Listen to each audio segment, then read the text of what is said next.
ओम वाङ्मे मनसि प्रतिष्ठिता मनो मे वाचि प्रतिष्ठितम् आविरावीर्म एधि वेदस्य माणिस्थः श्रुतं मे मा प्रहासि अनेनाधीतेन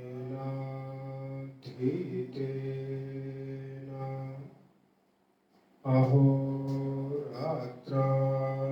सन्दधामि ऋतं वदिष्यामि सत्यं वदिष्यामि तन्मामवतु तद्वक्तारमवतु अवतु माम् अवतु वक्तारम् अवतु वक्तारम् ॐ शान्ति शान्ति शान्ति।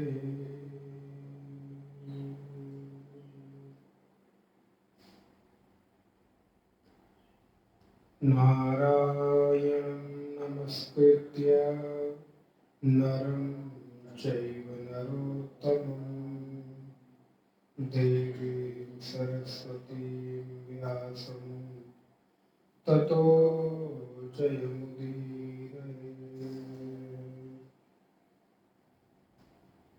सदाशिवसमारम्भां शङ्कराचार्यमध्यमाम् अस्मदाचार्यपर्यन्तां वन्दे गुरुपरम्पराम्।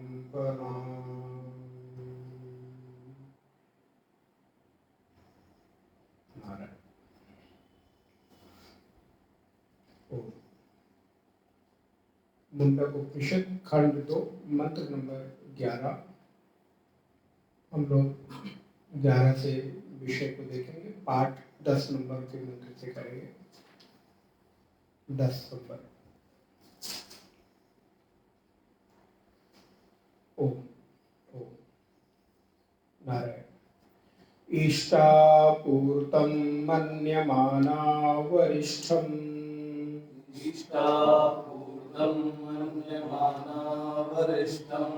नान्यत् श्रेयो वेदयन्ते प्रमूढाः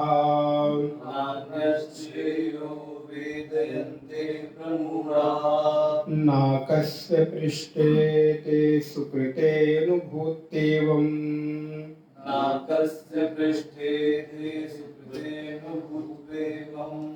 लोकं हीनतरं वा विशन्तिः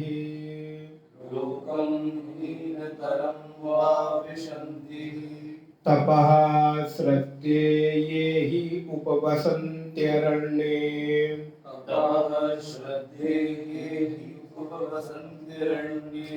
तपः श्रद्धेये हि उपवसन्त्यरण्ये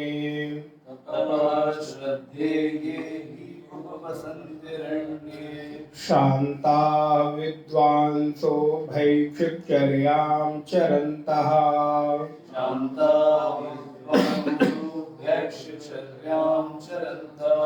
शान्ताः विद्वांसो भैक्षुचर्यां चरन्तः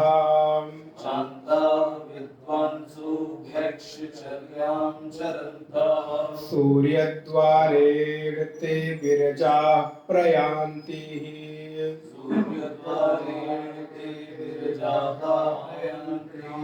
सूर्यद्वारेण ते विरजाः प्रयान्ति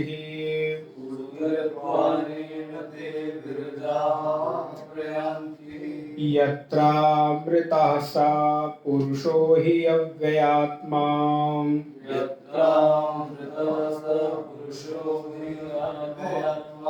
यत्रामृतः सा पुरुषो हि अव्ययात्मा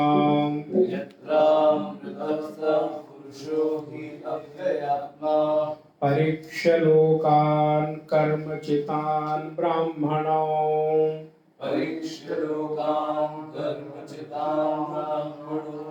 परीक्ष्य लोकान् कर्मचितान् ब्राह्मणो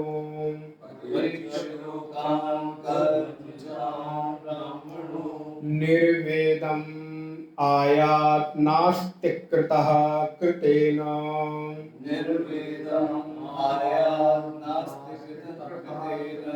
निर्वेदम् आयात् नास्ति कृतः कृतेन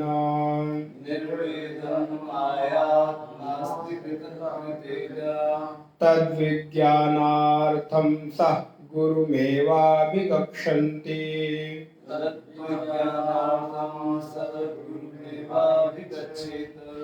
तद्विज्ञानार्थं सः गुरुमेवाभिगच्छेत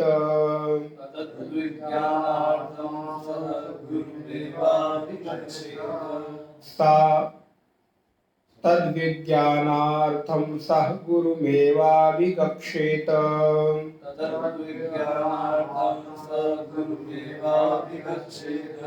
समित्पाणिः श्रोत्रियं ब्रह्मनिष्ठम्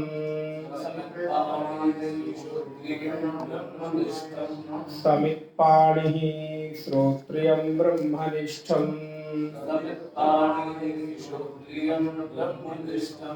तस्मै स विद्वान् उपसन्नाय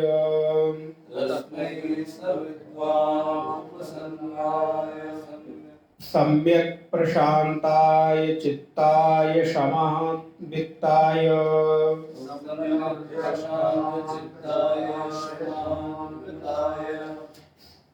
येनाक्षरं पुरुषं वेद सत्यम्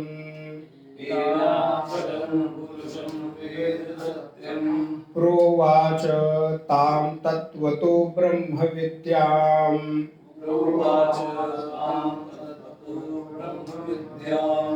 इति प्रथम मुंडके द्वितीयः खण्डः।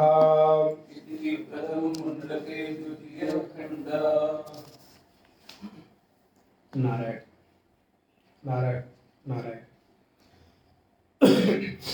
पूर्व की कक्षा में हम लोग भगवती श्रुति भाष्यकार भगवान का आश्रय बन लेकर ईष्ट और पूर्त कर्म को विचार कर रहे थे कि हमारे जीवन में दो प्रकार के प्रायः जो धार्मिक कार्य है, हम आध्यात्मिक नहीं कहेंगे बल्कि धार्मिक कहेंगे।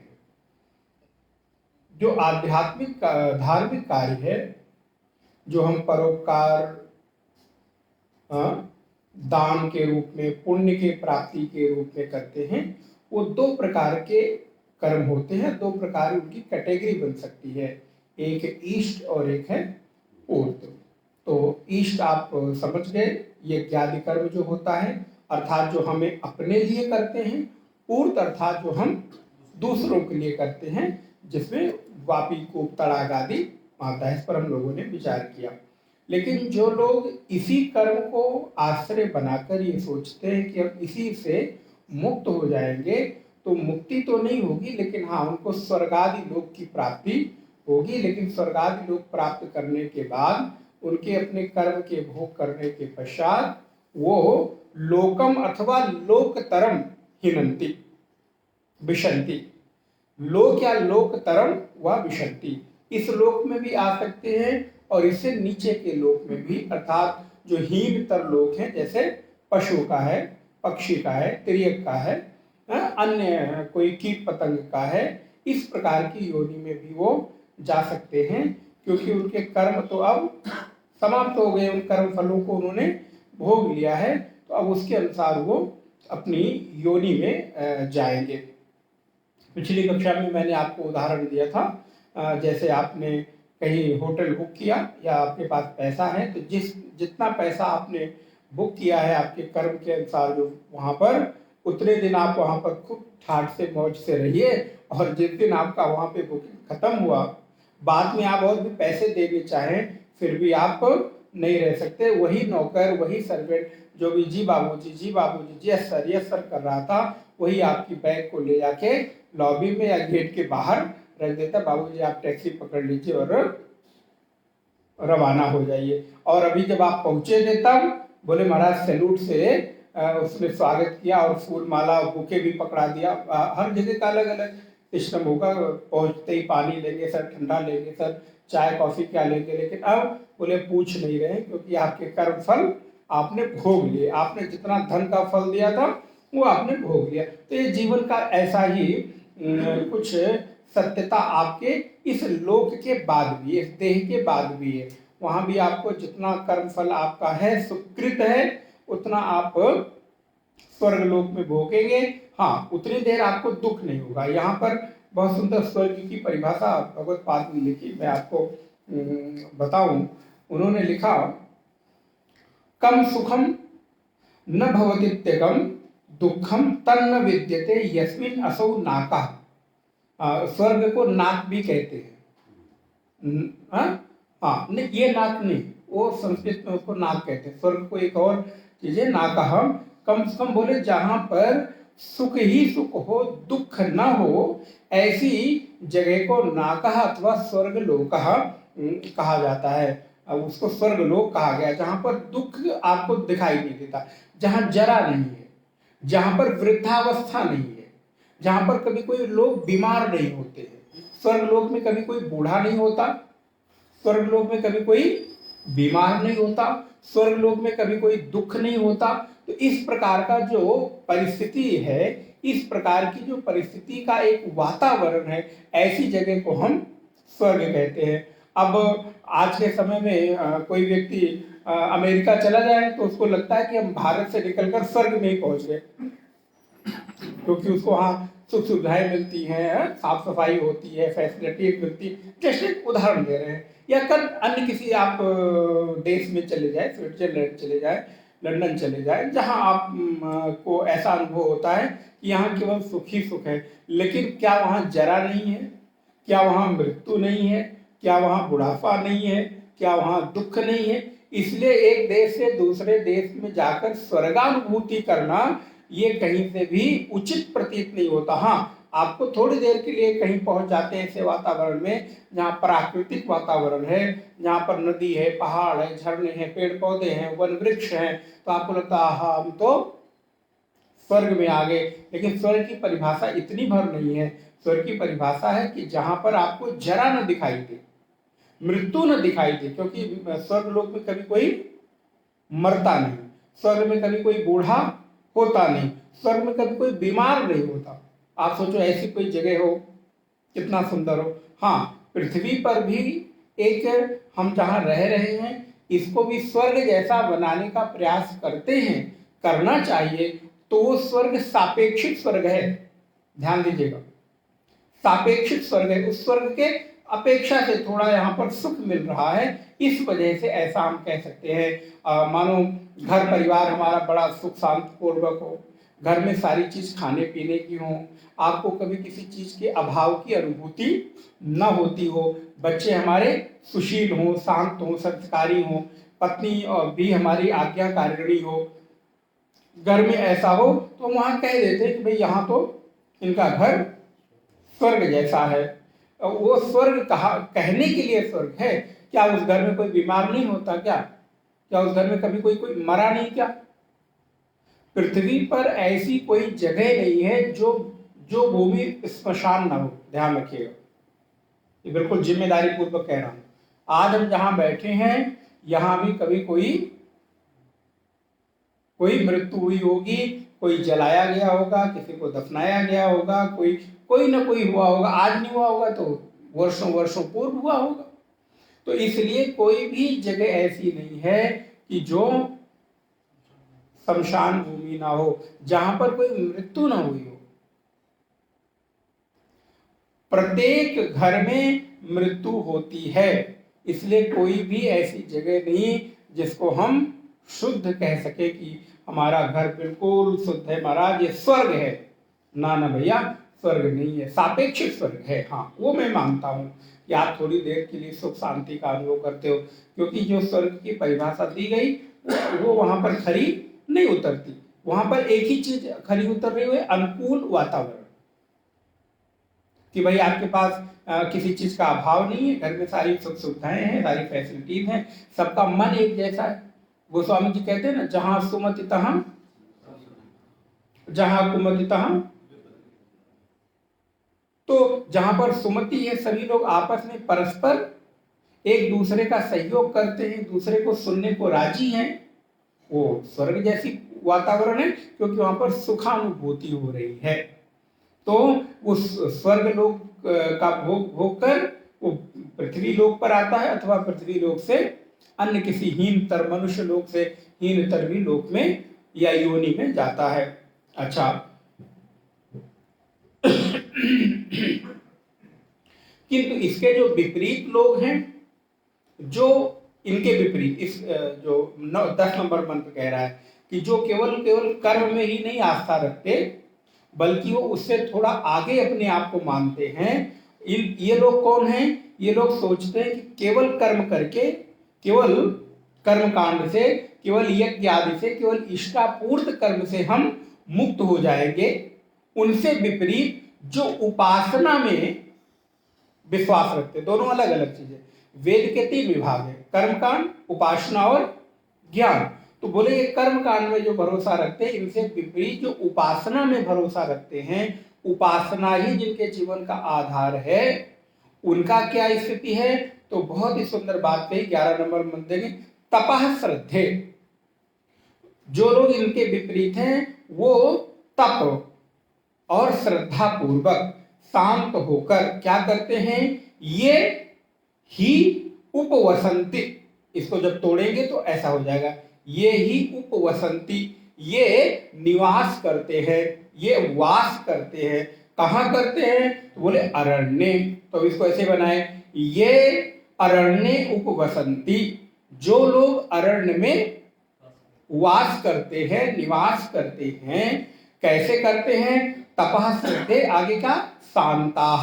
तो ये शांताः को श्रद्धा के साथ जोड़ दे।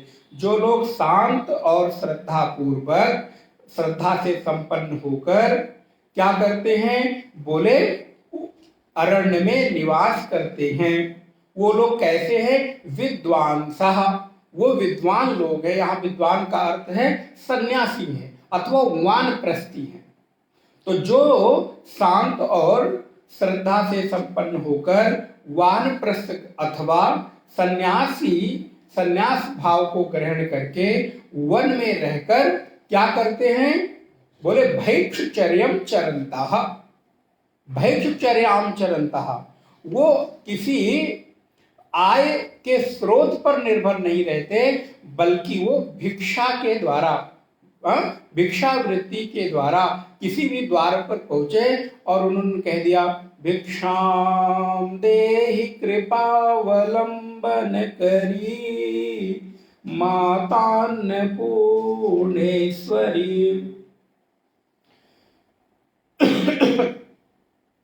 तो भिक्षा के द्वारा वो अपने जीवन का यापन करते। देखो भैया, आप कहीं भी रहे या किसी भी स्थिति में रहें, इस मनुष्य जीवन की कोई न कोई आवश्यकता, इस संसार में कोई कितना बड़ा भी, मैं जिम्मेदारी पूर्वक कह रहा हूं, परमहंस सन्यासी ही क्यों ना हो, उसके भी जीवन की कुछ ना कुछ आवश्यकता, और आवश्यकता के साथ अगर एक शब्द में और जोड़ूं, उसके जीवन की कोई ना कोई संग्रह वृत्ति जरूर होगी, या संग्रह वृत्ति की जगह हम कह लें परिग्रह जरूर होगा, क्योंकि हमारे शास्त्रों में दो आते, संग्रह की जगह परिग्रह और अपरिग्रह।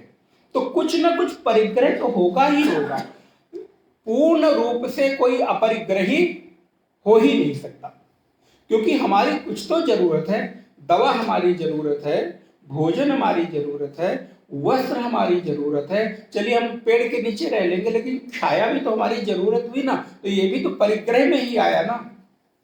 इसीलिए बहुत सुंदर परिभाषा कपिल भगवान ने भागवत जी में अपनी मां को दी। बोले पूर्ण रूप से अपरिग्रही कोई हो नहीं सकता, तो बोले फिर ये अपरिग्रह शब्द कैसे सार्थक होगा? तो वहां पर उन्होंने लिखा यावत, उसका हिंदी अर्थ है कि जिस व्यक्ति की जितनी आवश्यकता है उस आवश्यकता के संग्रह का नाम अपरिग्रह है।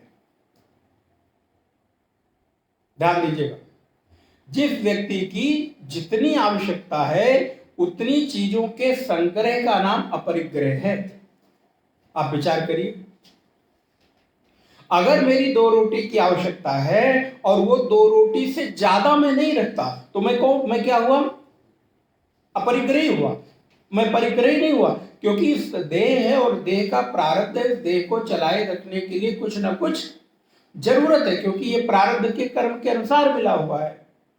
तो अगर 2 रोटी की आवश्यकता है, 2 कपड़े की आवश्यकता है, एक किसी कमरे की आवश्यकता है, किसी भवन की आवश्यकता है, अगर उतना भर हम रखते हैं, उससे ज्यादा नहीं रखते, तो वो अपरिग्रह की कोटि में आएगा। वो परिग्रही नहीं, आप उसको संग्रही नहीं कह सकते, क्योंकि वो उसकी, अब ये हमारे ऊपर निर्भर करता है कि मेरी आवश्यकता, ये मैं डिसाइड नहीं कर सकता।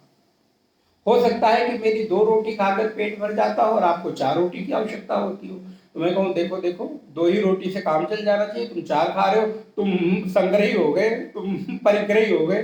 बोले ना ना, कोई 1 ही रोटी खाता होगा, कोई 6 रोटी खाता होगा। तो बोले ये प्रत्येक व्यक्ति की अपनी साधना अपने ऊपर निर्भर करता है, कोई किसी के ऊपर उस परिग्रह का बोझ डाल नहीं सकता, या कोई निर्णय नहीं दे सकता कि नहीं नहीं तुम 1 ही वस्त्र पहन कर रहो, 1 ही रोटी खाकर रहो। भाई हो सकता है कि 2 रोटी खाकर मैं तृप्त हो जाता हूं, लेकिन किसी को 3 रोटी की आवश्यकता होती हो। अब हमने उसको 2 ही रोटी दिया तो पता चला कि वो 1 रोटी के लिए पूरा दिन भर मन की वृत्ति उसी में, एक और मिल जाती तो अच्छा रहता, एक और मिल जाती तो अच्छा रहता। इससे अच्छा भैया 3 रोटी खा के तृप्त हो जाओ और निवृत्त हो जाओ। तो इस वजह से हमारी क्या जरूरत है ये मुझे निर्णय करना है, ये शास्त्र निर्णय नहीं दे सकता, कोई संत निर्णय नहीं दे सकता, कोई सदगुरु निर्णय नहीं दे सकता। ये प्रत्येक साधक की अपनी साधना है कि उसकी कहां तक कितनी आवश्यकता है और कैसी आवश्यकता है। इसलिए कहते हैं कि जो लोग तप श्रद्धा से शांत होकर अरण्य में निवास करते हुए वानप्रस्थ और सन्यास के भाव को ग्रहण करके भिक्षा के द्वारा, भिक्षा वृत्ति के द्वारा उसका आचरण करते हुए क्या करते हैं? तो बोले भैक्षचर्याम चरंतः सूर्यत्वारेण, वहां रहते हुए करते क्या है? अब पता चला हम जंगल में चले गए, भिक्षा मांग रहे, खा रहे और सो रहे। बोले खाना सोना ही नहीं, बल्कि उसकी जो स्वधर्मानुष्ठान है, और स्वधर्मानुष्ठान क्या है? तो सबसे पहला जो शब्द है तपः, तप पूर्वक वन में निवास करे, ये उसका स्वधर्मानुष्ठान हुआ, ये इसका स्वधर्माचरण हुआ। क्योंकि भाई आप वन में रह रहे हो, वन में रहने का प्रयोजन क्या है? भिक्षा मांगकर खा रहे हो, भिक्षा मांगने का प्रयोजन क्या है? अगर कोई सन्यासी, कोई महात्मा हमारे द्वार पर भिक्षा मांगने आ रहा है, मैं भिक्षा दूं, भिक्षा लेनी चाहिए उसको, लेकिन उस भिक्षा के पीछे उसका उद्देश्य क्या है? क्या केवल वो ऐसा तो नहीं कि भिक्षा वृत्ति से जीवन यापन का संकल्प ले लिया हो? नहीं नहीं, बोले फिर इस तरह की भिक्षावृत्ति का कोई लाभ, भिक्षावृत्ति का लाभ है कि वो वन में निवास करते हुए जब भिक्षा मांग रहा हो तो वो अपने स्वधर्म का अनुष्ठान कर रहा हो। उसका स्वधर्म क्या है? तप। तप का अर्थ अब यहां पर केवल ये नहीं कि तप का अर्थ केवल इतना नहीं कि वो एक पैर पर खड़ा हो गया, इतना अर्थ नहीं कि अब मैं बैठूंगा ही नहीं, खड़ेश्वरी हो गया। बोले नहीं नहीं, तप का अर्थ है कि वो अपने आत्मानुसंधान में लगा हुआ हो, क्योंकि इससे बड़ा तप इस संसार में कोई भी नहीं है। वेदांत तो यही कहता है कि बोले आत्मानुसंधान से बड़ा इस संसार में अन्य कोई तप, अपने बारे में अनुसंधान करना, स्वयं को देखने का, स्वयं में स्वयं को पाने का अनुष्ठान करना, अनुसंधान करना, तप करना, विचार करना।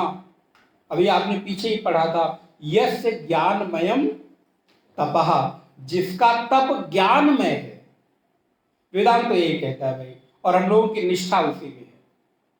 ठीक है, अन्य प्रकार के भी तप हैं, कोई दूध पी के रह रहा है, कोई फल खा के रह रहा है, कोई हाथ ऊपर खड़े खड़े किए हुआ है, कोई पानी में खड़ा हुआ है, वो एक अपना एक तप है। उस तप के प्रति हम आदर रखते हैं और श्रद्धान्वित होते हैं। लेकिन भाई तप तो सबसे बड़ा है कि जिस तप में इसका विवेक का, आप देखिए, हो सकता है दूध पीकर जीवन बिता लेना बड़ा सरल हो सकता है, सबके लिए नहीं, लेकिन विवेक के द्वारा जब आप शास्त्र का अनुसंधान करते हैं और आपको इसके लिए सत्य असत्य का विवेक, दृष्टादृष्ट का विवेक, स्थूल सूक्ष्म का विवेक, नित्य अनित्य का विवेक, ये करना पड़े, आप देखिए कितना जोर पड़ता है मन के ऊपर। तो इससे बड़ा तप तो अन्य कोई सार हमारे वेदांत में तो स्वीकार नहीं किया जाता। तो ये तप कैसा है? बोले ये ज्ञान में तप है। ये वन में रहता हुआ अपने आत्म का अनुसंधान कर रहा है, और अपने आत्मानुसंधान करते हुए थोड़ी देर के लिए जब उसको लगता है कि अब मुझे कुछ भोजन की आवश्यकता है, कुछ जल की आवश्यकता है, तब वो उससे निवृत्त होकर कहाँ जाए? बोले बनाता नहीं कि चलो एक गैस सिलेंडर रख ले, अपने हिसाब से तड़का और छौंक लगा लेंगे। बोले नहीं नहीं, वो तड़का और छौंक लगाने में समय बहुत जाएगा, क्योंकि वो करोगे तो फिर बर्तन भी मांजोगे, चौका भी लगाओगे, पोछोगे भी, झाड़ू भी लगाओगे, फिर आज एक चीज खाने का मन होगा तो कल पता चला दूसरी चीज, परसों तीसरी चीज, तो क्या होगा फिर उसी में। इसलिए हमारे यहाँ संन्यास धर्म में भिक्षावृत्ति बहुत पवित्र मानी गई है। इसको निकृष्ट बुद्धि से कभी मत आप लोग देखिएगा। अगर कोई सन्यासी, यदि सन्यासी, वैसे तो आजकल आपके द्वार पे कोई सन्यासी भिक्षा मांगने के लिए, अब भिखारी आते हैं, इन दोनों में भी आपको अंतर समझना होगा। भिखारी को भिक्षा देना और किसी सन्यासी को भिक्षा देने में बहुत फर्क है, क्योंकि अब सन्यासियों ने भिक्षा मांगना बंद कर दिया। कारण कि अब भिखारियों ने भिक्षा मांगना शुरू कर दिया, तो लोग सन्यासियों को भी भिखारी समझकर अपमानित करने लग गए, उनको भी अपशब्द कहने लग गए। इस वजह से हमारे यहाँ आश्रमों की व्यवस्था बढ़ने लगी।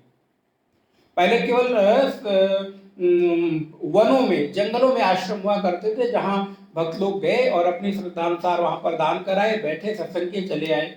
अब आश्रमों का कॉन्सेप्ट क्यों हुआ? आश्रमों में भोजन बनाने की व्यवस्था क्यों हुई? क्योंकि समाज में इतनी विकृति आने लगी कि भिखारी भी और सन्यासी में, क्योंकि भिखारियों ने भी लाल कपड़े पहनने शुरू कर दिए, हम लोग भी वही पहनते हैं। तो अब आपका भी दोष नहीं है, आप भी कैसे पहचाने? क्योंकि हो सकता है कि उसके गले में 10-20 माला हमसे अधिक ही हो, चमकदार, मोटी मोटी, तो हमको लगता है कि, लेकिन दोनों में बहुत फर्क है। इसलिए सन्यासी भी भिक्षा मांगते हैं तो वो अपने तप के अनुसंधान के लिए मांगते हैं। अभी ये परंपरा नर्मदा तट पर है। नर्मदा तट पर बहुत सारे लोग परिक्रमा करते हैं, 3 वर्ष की परिक्रमा है वो पूरी नर्मदा। और एक ऐसी नदी है नर्मदा जी जिसकी पैदल परिक्रमा होती है।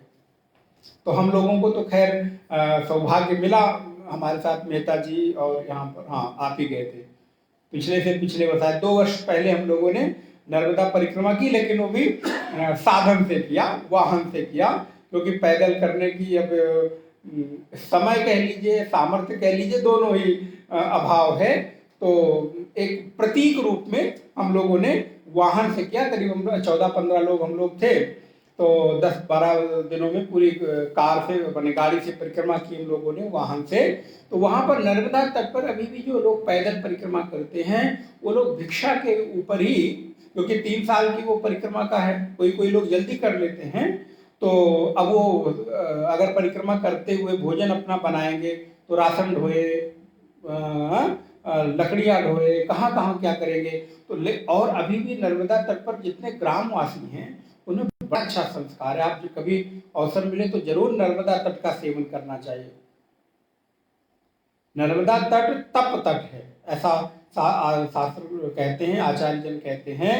और प्रत्येक सन्यासी, प्रत्येक महात्मा नर्मदा तट पर जरूर अपने जीवन के कुछ वर्ष या कुछ समय बिताना चाहता है। हम लोगों में तो ये जरूर आपस में चर्चा होती है जब बैठते, भाव यार कभी नर्मदा तट पे महीने 2 महीने 4 महीने भिक्षावृत्ति से रहा जाए, क्योंकि वहाँ इसी प्रकार का। और जब आप अपने लोगों के बीच में रहते हैं तो आपकी साधना और प्रगाढ़ होती है। तो वहाँ अभी भी पैदल जो परिक्रमा वासी हैं, परिक्रमा करते हैं, वो भिक्षा मांगते हैं। और ग्रामवासी बड़े आदर पूर्वक, दोनों तरह की, आपको कच्ची भिक्षा चाहिए तो, पक्की भिक्षा चाहिए तो, यदि आप अपना रोटी दाल बनाकर खाना चाहते हैं तो आटा दे देंगे, सब्जी दे देंगे, आप चूल्हे पर, लकड़ी पर आप अपना बना लीजिए। और यदि आप उनके यहाँ का बना भोजन करना चाहते हैं तो आपको जो भी बना है वो रोटी दाल सब्जी आपको भिक्षा में दे देंगे। आप भिक्षा पाइए, विश्राम करिए और पुनः अपने यहाँ परिक्रमा लक्ष्य पर बढ़ जाइए। तो ये भिक्षा वृत्ति बड़ी ही सात्विक है। इस भिक्षा वृत्ति से अभिमान का विनाश होता है। पहले गुरुकुलों में, अब परंपराएं धीरे धीरे बदल गई हैं, पहले गुरुकुलों में जो गुरुकुल वासी बालक हुआ करते थे उनको उनके आचार्य भिक्षा मांगकर ही भोजन करके पढ़ाते थे। जाओ प्रातःकाल भिक्षा मांग लाओ और पुनः उसी भिक्षा को पाओ और फिर अध्ययन करो। तो इससे क्या होता है, बोले इससे अभिमान का, आप सोचिए किसी के सामने जाकर भोजन मांगना।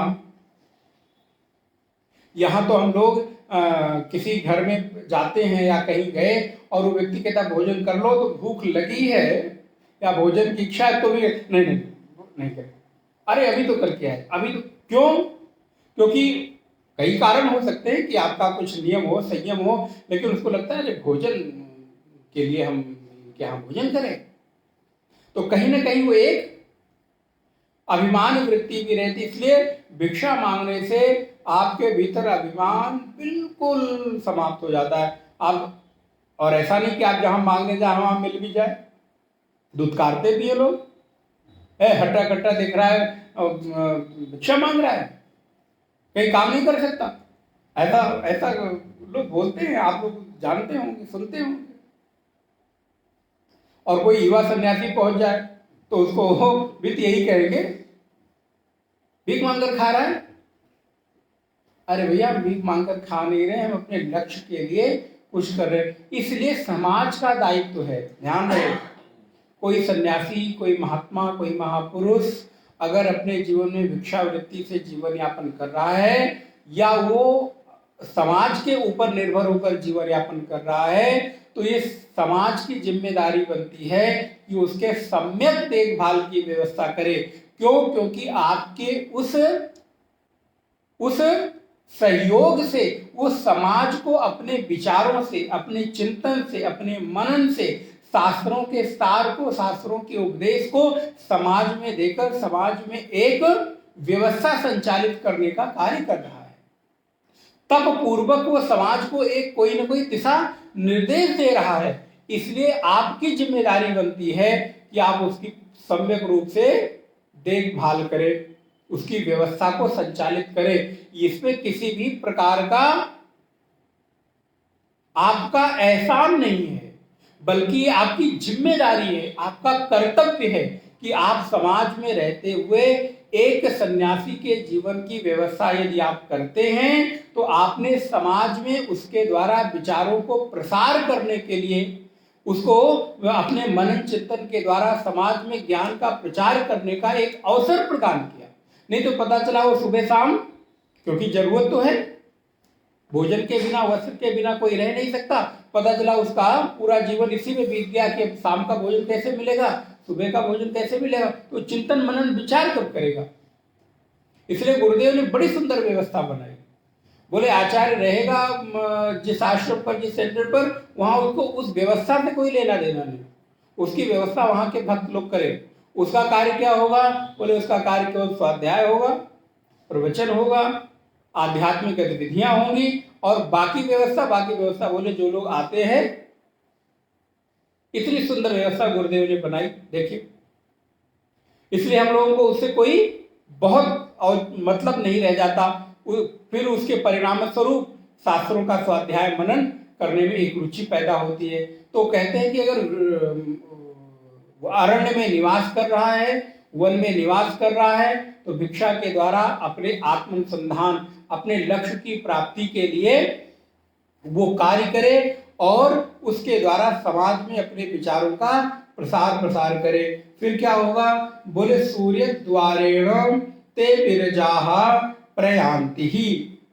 फिर वो पुण्य पाप से विमुक्त होकर भिक्षा वृत्ति से आपका पाप नष्ट होता है। और भिक्षा से प्राप्त अन्न से पवित्र अन्न कोई नहीं है। भिक्षा का अन्न बहुत पवित्र माना गया है। इसीलिए देखिए, आप आश्रमों में मिलने वाले प्रसाद के प्रति भक्तों की कितनी अगाध श्रद्धा होती है। भंडारे के रूप में हम कितने श्रद्धा पूर्वक उस अन्न को, उसको भोजन के रूप में नहीं ग्रहण करना चाहिए, उसको प्रसाद के रूप में ग्रहण करना चाहिए, क्योंकि अन्न वही है। अन्न वही है। जब आपके हाथ में, एक छोटा सा उदाहरण अभी कहीं मैंने पढ़ा अथवा सुना, कि आपके हाथ में यदि कोई मिठाई है, कोई फल है, और आप आते हैं तो पूछते हैं क्या है, तो आप कहेंगे लड्डू है, पेड़ा है, सेब है, केला है। लेकिन वही आपके द्वारा लाया गया अन्न अथवा फल अथवा मिठाई भगवान के सामने रखकर तुलसी दल डालकर आपने भोग लगा दिया। फिर अब आपके हाथ में जो फल है, मैं पूछूंगा तो आप क्या कहेंगे? क्या कहेंगे? प्रसाद।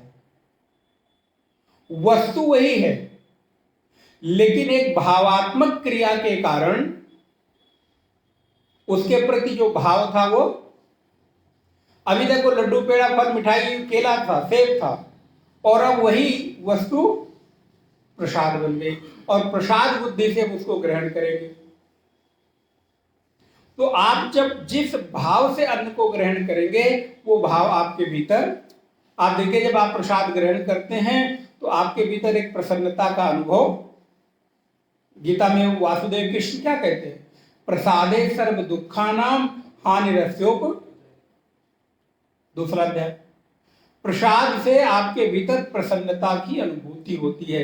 इसलिए प्रसाद ग्रहण करते हुए तप पूर्वक अपने पाप और पुण्य दोनों को नष्ट कर देना। देखिए बड़ी सुंदर बात यहां पे,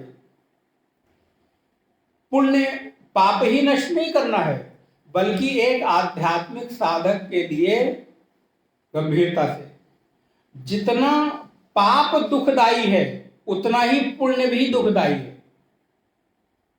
महाराज ये क्या बात हो गई, हम तो ये करके थोड़ा पुण्य कमाना चाहते हो, आप कह रहे पुण्य भी दुखदाई है।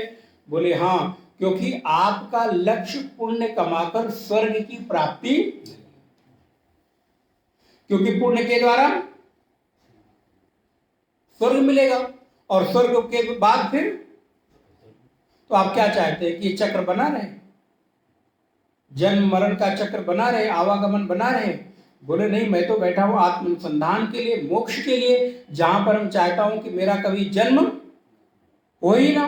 तो वहां पुण्य यदि आप करेंगे तो पुण्य कर्म करेंगे तो पुण्य को भोगने के लिए स्वर्ग आपको, इसीलिए जो आध्यात्मिक साधक है उसकी उपरामता पाप और पुण्य दोनों से हो जाती है।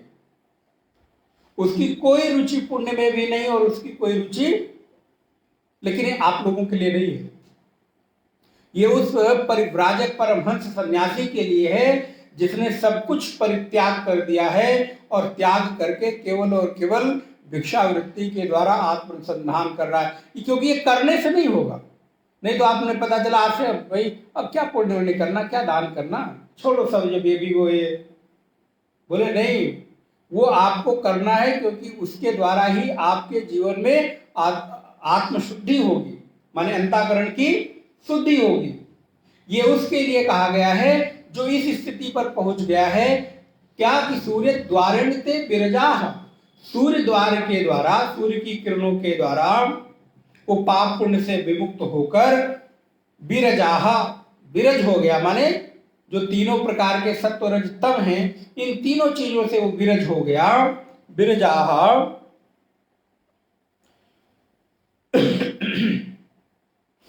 प्रयान्ति ही, कहा जाता है, बोले यत्र अमृतः स पुरुषो ही अव्यय आत्मा, जहां पर अमृत तत्व पुरुष, अव्यय पुरुष, अव्यय स्वरूप, अमृत स्वरूप हिरण्य गर्भादि रहता है, वहां पर वो जाता है, जहां पर जाने के बाद उसको अपने लक्ष्य के अंतिम स्वरूप को प्राप्त कर लेता है। इसलिए तपः श्रद्धेयेहि उपवसन्ति अरण्ये, तप, श्रद्धा और शांत होकर अरण्य में निवास करते हुए अपने स्वधर्म का अनुष्ठान करें। अच्छा, ये तो शास्त्र की बात हो गई। अब प्रैक्टिकल वास्तविकता की बात करें। अब महाराज मेरा संसार से बिल्कुल मन ऊब गया है, मैं घर में रहना नहीं चाहता, मुझे भी जंगल जाना है। अब जंगल बचा ही नहीं, अरण्य बचे ही नहीं। अच्छा, अरण्य में गए तो अरण्य में फलदार वृक्ष नहीं बचे। अब अरण्य में भी जाना है तो भी आधार कार्ड लेकर जाना है, नहीं तो महाराज पता चले कि कोई कुछ और ही समझ ले हमें, तब क्या करें। ये तो वर्तमान समय की परिस्थिति के अनुसार बात कही जा रही है। जिस समय हमारे यहाँ वन अधिक हुआ करते थे, जहाँ कोई एक दूसरे के प्रति वैमनस्य का भाव नहीं था और जो श्रद्धा पूर्वक तप करते थे उनके प्रति आदर भाव था और लोग स्वयं से सेवा करते थे, ले जाकर उनके सेवा में प्रस्तुत हो जाते थे। अरे ये भी बहुत दिन नहीं बीते, अभी ये कुछ वर्षों पूर्व रही हैं चीजें। हम लोगों के बचपन में गांव में संतों का पूरा मंडल आता था, झुंड आता था, 10-10, 15-15, 20-20 महात्मा हुआ करते थे। गांव के बाहर रुक गए, पूरे के पूरे गांव के लोग, कोई कंडा ले जा रहा है, कोई लकड़ी ले जा रहा है, कोई दाल ले जा रहा है, कोई चावल ले जा रहा है, कोई जाकर बर्तन मांज रहा है, कोई सफाई कर रहा है। ऐसी परिस्थितियां हुआ करती थी। लेकिन अब चीजें धीरे धीरे विकार आया और बदलाव आया, तो उस बदलाव को स्वीकार करना है। अब क्या करें, बोले जंगल कहाँ ढूंढने जाएं, लेकिन संन्यास पूर्वक, वानप्रस्थ पूर्वक हमें अपने लक्ष्य की प्राप्ति, बाहर की परिस्थिति तो बदल गई लेकिन मेरे लक्ष्य की परिस्थिति थोड़ा बदली है, वो तो हमें पाना ही पाना है। तो क्या करें, बोले महाराज अपने घर को ही वन बना लें। अब क्या करें महाराज, बड़े बड़े पेड़ खड़े कर दें? बोले नहीं, घर को वन बना लेंगे, बच्चे कहाँ जाएंगे, पत्नी कहाँ जाएगी, भाई बहन कहाँ जाएंगे, रिश्तेदार कहाँ जाएंगे? तो बोले फिर आप अपने घर के एक कोने को वन बना लो, एक किसी कमरे को वन का स्वरूप बना लो, अर्थात उस कमरे से सारी चीजों को, जितने बहुत आवश्यकता की चीज ना हो उन सामान को निकालकर बाहर कर दे, खाली कमरा हो और वहां पर केवल आपका आसन हो। अगर आप अपने आलंबन के लिए कोई मूर्ति, कोई चित्र, कोई भगवान का स्वरूप रखना चाहे वो रख ले, या दीपक प्रज्वलित कर ले और उस कमरे में शांत एकांत होकर जितना समय आप व्यतीत करना चाहें, घंटे, 2 घंटे, 4 घंटे, 6 घंटे, उतना समय आप व्यतीत करें। और अगर आवश्यकता हो तो नीचे वहीं कंबल डालकर, या नीचे नहीं लेट सकते तो कोई चौकी रखकर वहीं पर आप विश्राम करें। ये है वर्तमान की परिस्थिति में समाधान, मुझे जो प्रतीत होता है, मुझे जो लगता है, क्योंकि अब वो परिस्थितियां रही नहीं कि आप अपने घर को छोड़कर कहीं अन्य निवास करते हुए साधना कर सके। आश्रमों में भी आप जाएंगे तो वहां पर भी एक महात्मा ने एक बात, बड़ी अच्छी बात कही, मैं अपने ही लोगों की बात क्या कहूं। बोले महाराज, आश्रमों में अब साधकों के लिए जगह नहीं बची। अगर कोई साधक जाकर महीने 2 महीने 6 महीने भजन करना चाहे तो आश्रम वाले लोग उसको जगह नहीं है ऐसा कहकर, फिर किसके लिए जगह बची? बोले जो जाकर वहां पर 2 दिन रुके और उनके अनुसार उसकी जो व्यवस्था है उसकी पूर्ति कर दे, उनके लिए खूब, आप समझ गए मुझे, मैं उसको बहुत विस्तार पूर्वक क्या कहूँ। ये बहुत बड़ी विडंबना है। भजन करने वाले महात्माओं के लिए अब बहुत कम लोग हैं जो जगह दे सकते हो। एक महात्मा ने अपने जीवन की व्यथा बताई। बोले महाराज, मैंने तो नहीं देखा कि कहीं साधना करने वाले संतों के लिए कोई सुविधा उपलब्ध कराता हो और वो रहकर भजन करता हो, क्योंकि उसको लगता है कि ये एक कमरा घेर लेंगे और उसी कमरे को अगर हम किसी अन्य चीज में उपयोग करेंगे तो उसका अलग लाभ मिलेगा। तो क्या करें? बोले फिर इसलिए आप देखिए, प्राय महात्माओं ने, संतों ने, सन्यासियों ने अपनी अपनी एक कुटिया बनाने का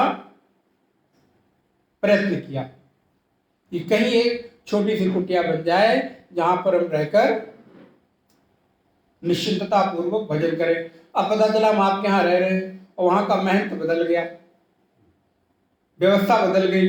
वो क्या कहे, चलो चलो, तो जीवन के 20 साल 30 साल आपने वहां निकाल दिया और अब आप कहां जाएंगे जब कुछ आप करने के लिए बचे ही नहीं। इसलिए आप देखिए, आप आश्रमों में जाइए, संतों की बहुत कमी हो गई है। वहां केवल व्यवस्थापक है, मैनेजर है और जो महात्मा है वो रहते हैं। ये खाली वहीं की बात नहीं है, समाज के हर वर्ग की बात यही है, क्योंकि धीरे धीरे हर जगह कोई न कोई विकार आया। तो क्या किया? बोले फिर महाराज कहीं गंगा के तट पे, कहीं नर्मदा के तट पे, या कहीं किसी शहर में, कहीं गांव में एक छोटी सी कुटिया बन जाए और कुटिया बनाकर हम, जब उनको साधना में, भजन में किसी भी प्रकार की तकलीफ आई तो उन्होंने यही प्रयास किया, क्योंकि लक्ष्य तो हमारा साधना था। सन्यासी बने थे हम भजन के लिए और पता चला व्यवस्थाओं में ही उलझ कर रह गए। तो फिर वो धीरे धीरे जब मन इधर की ओर तड़पता है तो फिर वो अपनी कोई न कोई व्यवस्था में संलग्न हो जाता है। इस वजह से हम और आप गृहस्थ हैं, आपके लिए किस प्रकार की व्यवस्था बन सके, तो यदि आप कहीं अपना कोई फार्म हाउस बना सकते हैं, सक्षम है, अच्छी बात है। नहीं बना सकते हैं तो यदि कहीं बन रहा है तो वहां अपना बना लीजिए। इसीलिए देखिए, प्राय भक्तों ने, हर आश्रमों में भक्त लोगों ने अपने अपने एक एक कमरे बनाए हैं कि जब भी हमें साल में 2 साल में जाने का अवसर मिलेगा तो वहां आराम से वहां रह सकते हैं। कम से कम कोई मना तो नहीं करेगा, क्योंकि मैंने एक कमरा, जो भक्त हैं, जो साधक हैं, उन्होंने ये भी प्रयास किया कि आश्रमों में अपने नाम का एक कमरा बना दिया। तो उसके और भी लाभ है। भाई वो गए तो वो रुकते हैं और वो नहीं है तो फिर कोई ना कोई आने वाला भक्त रुकता है। तो यदि आप कहीं बना सकते हैं तो बनाएं, नहीं बना सकते तो क्या करें, जहां बन रहा हो वहां बना लें। तो एक ऐसी कोई ना कोई व्यवस्था हमें करनी ही चाहिए। और वो सब नहीं कर सकते तो क्या करें? बोले अपने अपने घर को ही, अपने निवास को ही अरण्य बना लें। एक ऐसा कोई स्थान सुनिश्चित कर लें, उसको सुंदर रूप से सुसज्जित करें, सुगंधित करें, वहां पर वातावरण बड़ा ही पवित्र हो, सात्विक हो, कम से कम चीजें रहें और आप वहां बैठकर ध्यान, साधना, भजन, तप, चिंतन, मनन करें। आप देखिए बहुत फर्क पड़ेगा। आप अपने बिस्तर पर बैठकर भजन करते हैं, ध्यान करते हैं, उसका और किसी ऐसे शांत जगह पर ध्यान करते हैं, उसका बहुत फर्क पड़ता है। क्योंकि सोए हुए जगह पर भजन करने से जो आपके सोने के संस्कार हैं वहां पड़े हुए होते हैं, तो थोड़ी देर बाद ही आपको नींद आने लगती है, क्योंकि उसके संस्कार वहां पर वो वहाँ पर ऊर्जा वहाँ पर वो है, तो वो आपको प्रभावित करती है, खींचती है। इस वजह से साधना भजन जब करें शांत एकांत इसी स्थान पर बैठकर पूजन यजन करना चाहिए। है सूरज द्वारेण ते गिरजा प्रयांति यत्र अमृतम सपुरुषो ही अव्ययात्मा। जहाँ अव्यय हिरण गर्भ अमृत पुरुष होता है वहां पर वो प्रवेश कर जाता है। अब क्या करें? बोले महाराज ये सब कैसे मिलेगा, आप बता तो रहे, मेरे अंदर भी अब घर जाने की इच्छा नहीं है, मैं भी यही रहूंगा। तो मैं भी कहता हूँ नहीं भैया, हमारे यहाँ रहने की जगह कब होगी? बोले जब आप लोग ऊपर बना लेंगे तब हम कह देंगे हाँ रहने की जगह है, तो अभी हमारे यहाँ नहीं है। अभी क्या करो? बोले भाई अपने घर में ही जाके निवास करिए, उसी घर को वन बनाइए। अच्छा, आप बता रहे हैं, बहुत इच्छा हो रही है महाराज कहीं कोई एक फार्म हाउस बनाया जाए, वहां पर कोई कमरे बनाए जाए, सुंदर वातावरण हो। बिल्कुल बनाना चाहिए, अगर प्रेरणा मिले, समर्थवान हो, सक्षम हो तो जरूर बनाना चाहिए। और अपने लिए ही नहीं बनाना चाहिए, वो ऐसी व्यवस्था करनी चाहिए कि यदि कोई साधक, कोई सन्यासी, यदि कोई उपासक भी आकर वहां रहना चाहे तो उसके भी रहने की व्यवस्था वहां पर हो, यदि सक्षमता है, सामर्थ्यवान है। इससे बड़ा पुण्य इस संसार में कोई नहीं। मैं आपको बहुत जिम्मेदारी पूर्वक कह रहा हूं, किसी साधक के लिए एक साधन का स्थान उपलब्ध करा देना, इससे बड़ी कोई पुण्य की स्थिति नहीं है। वो बैठकर वहां मनन साधना भजन चिंतन करेगा तो क्या उसका पुण्य आपको नहीं मिलेगा? उसका प्रभाव आपको नहीं होगा? बिल्कुल होगा। इसीलिए देखिए, लोगों ने अपने जीवन को, आने वाले अपने परिवार के जीवन के पुण्य के लिए कितने बड़े बड़े कार्य किए कि मैं यहाँ ये कर दूंगा तो वो इसका पुण्य मुझे और आने वाले लोगों को मिलता रहेगा। तो अगर ऐसी व्यवस्था बन सकती है तो जरूर बनाना चाहिए। लेकिन कैसे बनेगी, कैसे प्राप्त होगा, इसका उपाय अगले 12वें मंत्र में बहुत सुंदर भगवती सूक्ति में किया है। इसको हमें अगली कक्षा में देखना होगा, बस खाली मैं पढ़ देता हूं। और इस मंत्र को तो आप याद कर डालिए, बहुत कोट किया जाता है और बहुत ही सुंदर मंत्र है। मैं एक बार पुनः बोल रहा हूं, आप दोहराइए और जल्दी याद हो जाएगा। आप 10-20 बार पढ़ेंगे तो याद हो जाएगा। ये क्या है? बोले ये एक साधक के लिए, एक सामान्य व्यक्ति के लिए गुरु के शरण में जाए तो कैसे जाए, और गुरु की शरण में जा रहा है तो किस गुरु की शरण में जाए, इसका ये उल्लेख है। दोनों चीजें बताई जा रही। आप गुरु की शरण में जा रहे हैं तो कैसे जाए और किस गुरु की शरण में जाए, वो भी दोनों ये बातें एक मंत्र में कही गई। और एक बात और कही, यहां दिख गया, कब जाए, कब गुरु की शरण में जाए, कैसे गुरु की शरण में जाए, और उसकी विधि क्या हो, किस तरह से गुरु की शरण में जाए, वो भी बताया गया। परीक्ष लोकान कर्मचितान ब्राह्मणः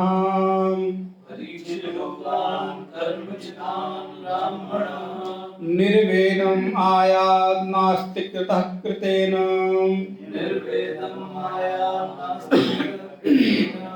तद विज्ञानार्थं स गुरुमेवाभिगच्छेत।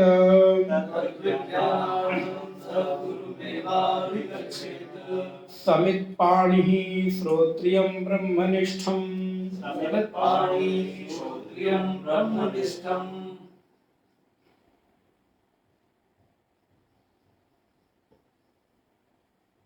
नारायण,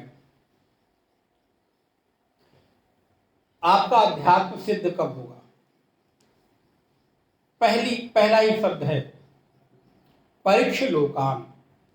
अब इसको उल्टा कर दे, लोकान परीक्ष, लोक की परीक्षा कर लीजिए। लोक माने आपका लोक, ये संसार लोक नहीं। मैंने एक दिन कभी निवेदन किया था आपको, जगत एक है लेकिन इस जगत में सबके संसार अपने अपने। विचार करिए, मेरा अपना संसार है, आपका अपना है, आपका अपना है, आपका अपना है। वैसे ही लोक तो एक है, मृत्यु लोक, लेकिन इस लोक में भी सबके लोक अपने अलग अलग हैं।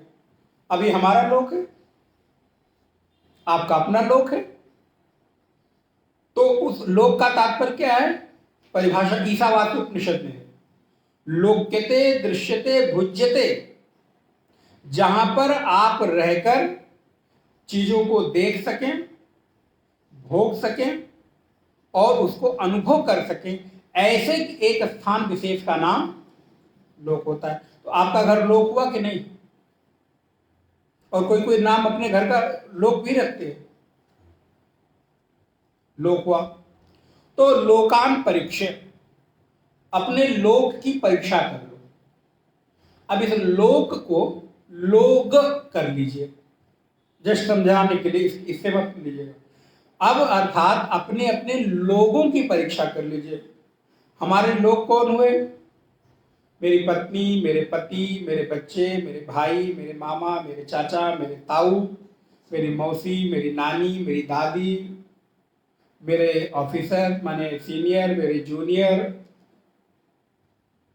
हमारे नौकर, हमारे इष्ट मित्र, सगे संबंधी, जो भी आता हो, इतने नाम अभी याद आ रहे हैं मुझे, उन लोगों की या उन लोगों की परीक्षा कर लीजिए कि आज तक उनसे आपको क्या मिला और वो आपकी किन किन स्थितियों में, किन किन भावों पर कब कब खरे उतरे।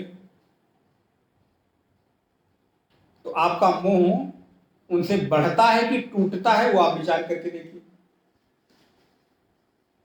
मुझे तो नहीं लगता कि आपका उनसे मोह, संसार की जो रीति, अब कोई बिरले महापुरुष हो और कहे नहीं नहीं महाराज आप गलत करें, ठीक है मैं स्वीकार करता हूं, भाई हो सकता है हूं, लेकिन मैं सारे संबंधों की बात कर रहा हूं, एक की नहीं।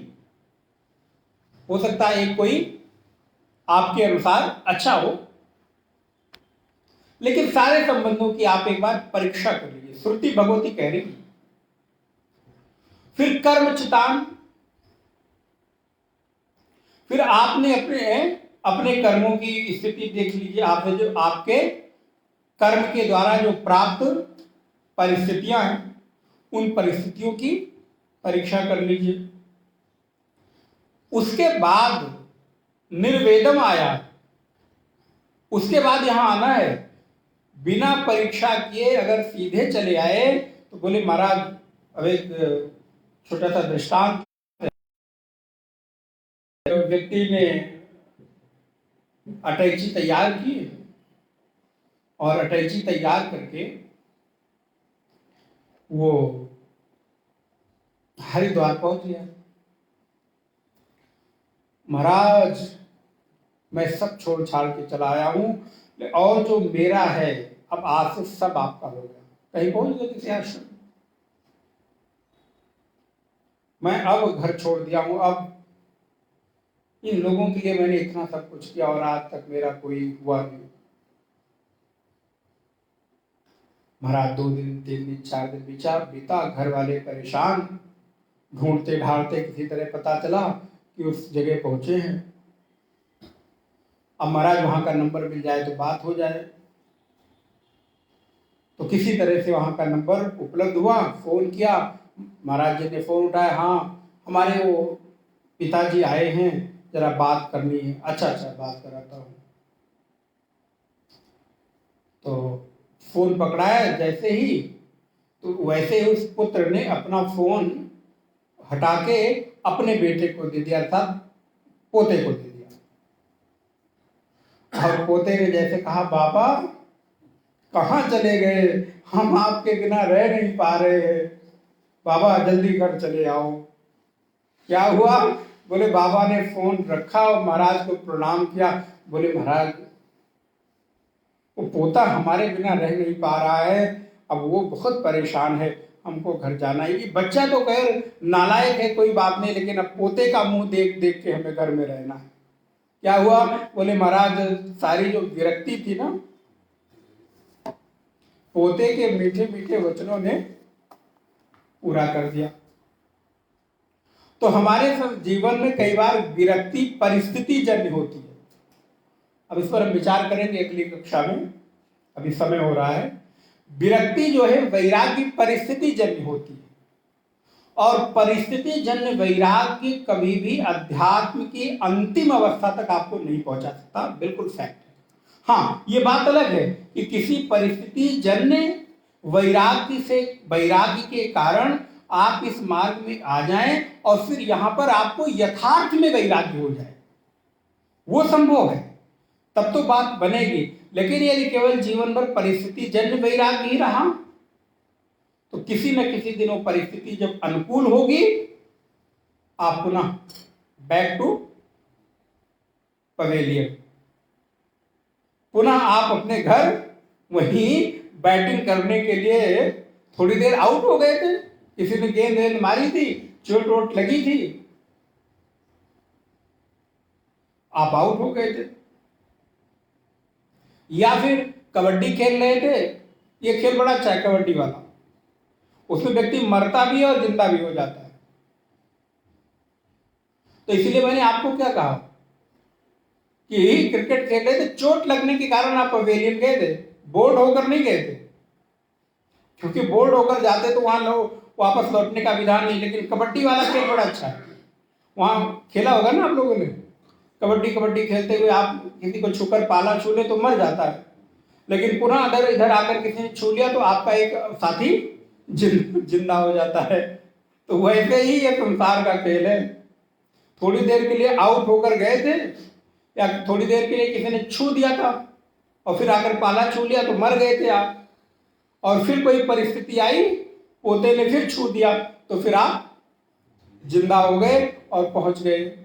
तो परिस्थिति जन्य जो वैराग्य है, ये परिस्थिति जन्य वैराग्य कई कारणों से होती है, मोह के कारण भी होती है।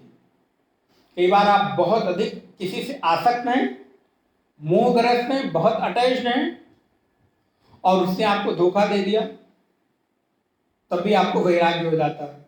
एक लाइन याद आ रही है मुझे, जीता रहा है जिंदगी जो सादगी के साथ, जीता रहा है जिंदगी जो सादगी के साथ, शुक्ला जी, होते रहे हैं हादसे अक्सर उसी के साथ। कहा हो ठीक ला के नहीं, जीता रहा है जिंदगी जो सादगी के साथ, होते रहे हैं हादसे अक्सर उसी के साथ। आप देखिएगा, यह जीवन की बिल्कुल सत्यता है। तो कई बार मोह के कारण वैराग्य होता है और कभी कभी धर्म के कारण वैराग्य होता है। बोले धर्म से वैराग्य होता है? जी, धर्म से भी वैराग्य होता है। अब आप यहां बैठे, जितनी देर इस धर्म का या हमारे वाणी का प्रताप है तो हो सकता है भीतर भीतर थोड़ा वैराग्य, लेकिन जैसे ही गेट के बाहर गए और घर पहुंचे तो ये धर्मजन्य वैराग्य भी दीर्घकालिक, कभी कभी स्मशान वैराग्य होता है। आप जानते हैं, आप सभी लोग गए ही होंगे। कभी कभी आपके जीवन में किसी परिस्थिति के कारण वैराग्य हो जाता है। किसी से आपको बहुत अपेक्षाएं थी और वो अपेक्षाएं पूरी नहीं हुई, फिर भी आपको वैराग्य हो गया। कभी कभी आपके जीवन में, गीता में जैसे भगवान कहते हैं दुख दोषानु दर्शनम, हर व्यक्ति को दुखों के दोष का अनुदर्शन करना चाहिए। तो कभी कभी आपको इसके कारण भी वैराग्य हो जाता है। लेकिन ये सारे वैराग्य मरकट वैराग्य, मरकट अर्थात बंधन, और इस संसार में प्राय हमको जो पता है, हो सकता है कुछ और हो, कि सबसे अधिक कामी अगर कोई है तो वो बंधन। क्षण क्षण पे उसका काम, और काम निवृत्त होते ही फिर वो छोड़ देता है। तो कई बार इस परिस्थिति में भी वैराग्य होता है। अब आप उसको थोड़ा विस्तार कर लीजिएगा अपने जीवन में। आपकी भी ये काम पूर्ति हो जाती है तो क्षणिक वैराग्य जागृत होता है कि नहीं? किसी भी तरह की काम निवृत्ति, यहां काम निवृत्ति केवल स्त्री पुरुष के संसर्ग से ही नहीं है, उस समय भी वैराग्य होता है, या आपकी कोई कामना पूर्ति हो गई, संसार में कोई चीज आपको मिल गई, तो उस चीज से आप अब देखना ही नहीं, या कोई कपड़ा आपको पसंद आया, नया फैशन आया है, तो जब तक नहीं मिला था तब तक तो आप उसके प्रति बहुत आसक्त थे, लेकिन जैसे मिलके आपके अलमारी में टंगा, आप उधर देखते भी नहीं। होता है कि नहीं? तो ये सारे भी परिस्थितियां हमारे जीवन में वैराग्य का कारण बनती हैं, लेकिन सबसे असली और सबसे उत्तम वैराग्य जो है वो विवेक जन्य वैराग्य है। यही कहा गया श्लोक में कि आपने लोक की परीक्षा कर ली, और जब लोक की परीक्षा कर कर आपका विवेक जागृत हो गया कि हाँ सच में भाई संसार में अब हमारे लिए कुछ है नहीं, अब तो केवल हमें अपने लिए कुछ करना है। अभी तक मैंने अपनों के लिए किया, अब मुझे अपने लिए करना है। और आप देखिए आपका जीवन प्रायः अपनों के लिए करने में ही बीत जाता है। अपने लिए करना बहुत देर में मुझे याद आती है। कब? बोले जब कुछ करने के लिए बचे नहीं। अब पैर के घुटने में दर्द हो रहा है, बैठने की भी स्थिति नहीं है, अब क्या ध्यान करेंगे? इसीलिए जो अध्यात्म है वो बूढ़े लोगों का ही नहीं है, ये तो युवा लोगों से ही शुरुआत होनी चाहिए। जब वो संस्कार पड़े रहेंगे तब आप वृद्धावस्था में भी कर पाएंगे। जिस समय लोहा अथवा स्वर्ण अग्नि में तपकर गीला होता है, आप उसको जो आकार चाहे, या मिट्टी जब गीली होती है कुम्हार जैसा आकार चाहे वैसा आकार दे सकता है, और बाद में अगर वो घट पक गया तो आकार देने में टूटेगा लेकिन आकार बदलेगा। इसीलिए जब बाल मन हो, बाल मन में, युवा मन में संस्कार धीरे धीरे हमारे पड़ जाएं, तब वृद्धावस्था तक वो पक जाएंगे। और अगर वृद्धावस्था से प्रारंभ किया तो उसको पकने में, क्योंकि ये एक दिन का बात नहीं है। अभी गीता की कक्षा में आप लोगों ने पिछले बार पढ़ा होगा, बहुनाम जन्मनामन्ते ज्ञानवान माम प्रपद्यते वासुदेवः सर्वमिति सा महात्मा सुदुर्लभः। अर्जुन, ऐसा महात्मा दुर्लभ है। कैसा? परीक्ष लोकान, अब जोड़ लीजिए, परीक्ष लोकान कर्मचितान ब्राह्मणः निर्वेदम आयात नास्त्य कृतः कृतेन सा गुरुमेवा विवक्षेत समित पाणी श्रोत्रियम ब्रह्म। ऐसा वासुदेव सर्वमिति स महात्मा दुर्लभा नहीं कहा भगवान ने, सुदुर्लभा। तो इस वजह से ये जो श्लोक है ये वैराग्य के लिए है। वैराग्य पूर्वक अध्यात्म में प्रवेश करें। किस तरह प्रवेश करें? बोले श्रोत्रियम समित पाणी, अपने हाथ में समित पाणी लेकर प्रवेश करें। किसके पास प्रवेश करें? तो बोले श्रोत्रियम ब्रह्मनिष्ठ, इसके पास प्रवेश करें। ऐसा समित पाणी लेकर प्रवेश करें, लेकिन किसके पास? बोले जो ही लाल कपड़े पहना दिख जाए क्षमा के साथ। बोले ना, अध्यात्म के साधक के लिए वो लक्ष्य नहीं है। वो किसके पास जाए? बोले जो सम्यक रूप से श्रोत्रिय हो, जिसने गुरु परंपरा से वेदों को, उपनिषदों को सुना हो, पढ़ा ना हो, सुना हो।